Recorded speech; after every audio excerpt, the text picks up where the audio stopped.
Okay, hi ladies and gentlemen.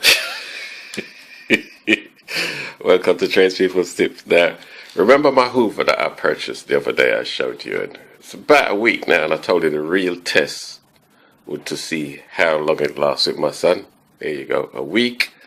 And he's brought me these two bits and said it was his fault. So I don't know what it is, but I'm going to see if I can fix it. It is come off of here. Right, this is the other part of our Hoover.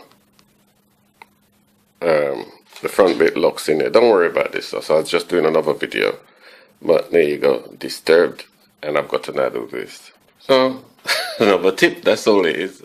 I'm going to see what I can figure out about what's gone on with this thing and why it's popped out. And then get back to you in a second. Right. Okay, there it is. The spring goes underneath. That goes back on. And it just presses down and it clicks in. See?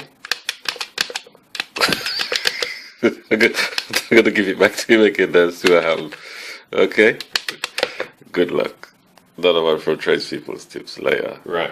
Now, I said earlier on, the spring goes under there. I wish I could have shown you before. You see where it slides down just in between there?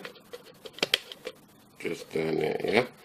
If you need to take this off completely, there is a screw right inside here. A Phillips screw. I don't know if you can see it, but whether you're not, when you're looking, you will see it. Okay, and put your spring on, put this on top of it, press it down, and it relocates. Right? Get the remainder of your vacuum cleaner.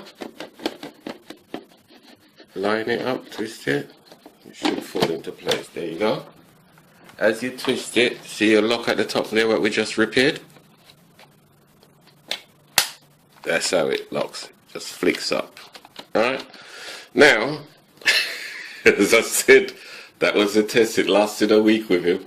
So, it was a major, but we done it. Okay? So good luck and see you again soon.